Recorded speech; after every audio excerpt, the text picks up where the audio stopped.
Shalom, shalom. First and foremost, I want to begin by giving all praise, honor, and glory to Yahweh, Bahashem Yahushai, Bahashem Krakodash. Double honor to the listen to the apostle of Great Millstone, and enough respect to the brothers that are out there pushing and spreading the truth, which is the gospel of Yahweh, Bahashem Yahshai, to the focus of the world. It's lucky for my voice, I'm still sick and all, but, through the Spirit, this may be edifying. I was kind of going through Deuteronomy, the 11th chapter, and, I just want to do a video on starting from verse 10, and just to show you that the Most High, the Most High likes to put people in desperate situations where they have to realize that it is only through Him, okay? It is only through the belief and through the obedience of Him that they may That they may prosper, pretty much.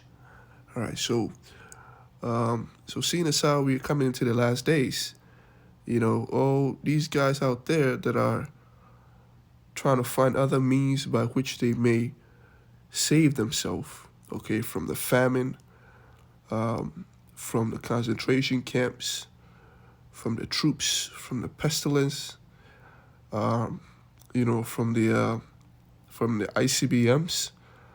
What they have to understand is that the Most High he knows your mindset, okay? And the only people that he knows, how they think, pretty much, those guys. And he's going to put them in a situation where everything that they put their hands to accomplish, okay, they will be disappointed on that, pretty much.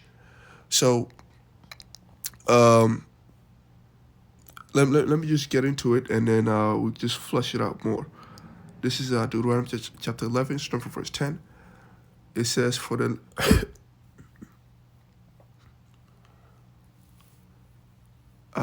the land, whether thou goest in to possess it, is not as the land of Egypt, from whence ye came out.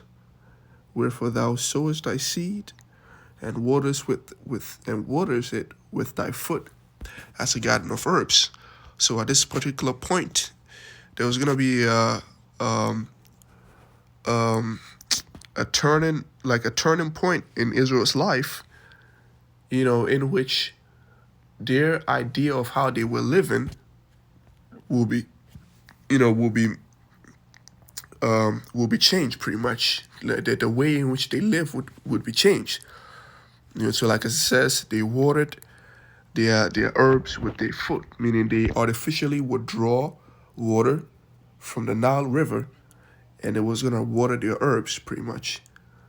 Verse 11 says, But the land, whether ye go in to possess it, is a land of hills and valleys, and drinketh water of the rain of heaven. But this time the Most High was going to take him and put them in a different environment, an environment where they rely solely on rainwater. Verse 12, it says, A land which the Lord Yahweh thy God careth for. The eyes of the Lord Yahweh are always upon it, from the beginning of the year even unto the end of the year. And it shall come to pass, if ye shall hearken diligently unto my commandments, which I command you this day, and this is what we're doing right now, through this ministry, where the few, okay, they're actually hearkening unto the words of Yahweh Bahashem Yahushai. We believe him when he says, death and destruction and pestilence and woes are what's coming. We believe him. We hearken unto his voice. We hearken diligently when we don't take breaks in trying to the best of our abilities to seek salvation from the Lord, through this ministry. It says to love the Lord Yahweh thy God, and to serve him with all your heart and with all your soul. and we're serving the Most High with all our heart and with all our soul, to the point where we make this thing the center of our lives, okay?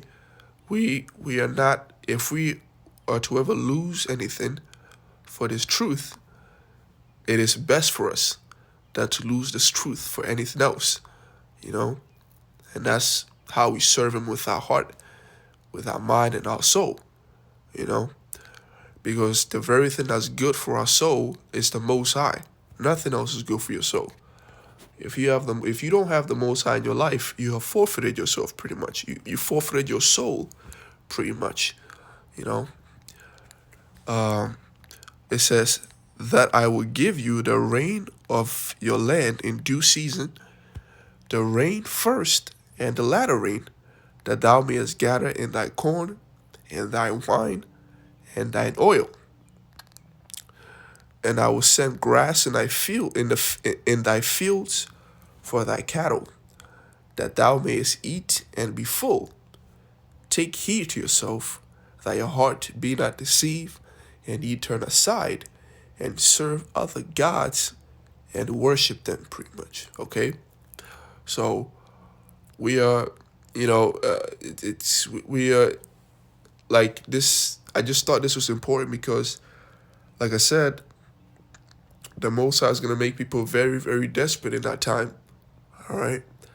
And as the scripture says, it is only those that diligently, that hearken diligently unto him, and those that serve him with all their heart and with their soul, and those that love the Lord Yahweh, okay? Those are the ones that shall save themselves. So pretty much that's just going through it, and I just thought I wanted to make a video on that. That it's nothing strange of the Most High. There's nothing strange. It's not a strange thing for the Most High to put people in desperate situation. He did it before. He did it to a whole nation, and he can do it to the whole world. He can do it to nations too. So let's keep that in mind and not underestimate the power and the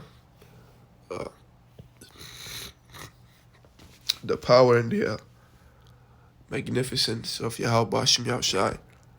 And don't let anybody,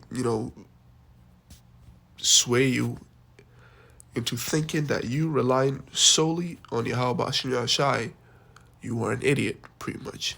Because most of the time, whenever you bring out famine, they will say, well, what are you doing? Well, what are you doing? And then when you tell them, well, we're doing this ministry.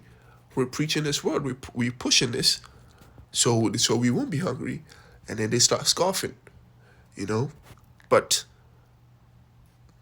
let's not be discouraged by those scoffers, because we are doing the right thing. All right? So with that, I hope edification goes out. To the brothers that are listening, I want to say shalom. Yahweh Shemashah, Barakatham. To the few aquas that are also listening in truth and sincerity, I want to say shalom. Yahweh Shemashah, Barakatham. May the blessing of election be upon all our houses. And until the next one, shalom.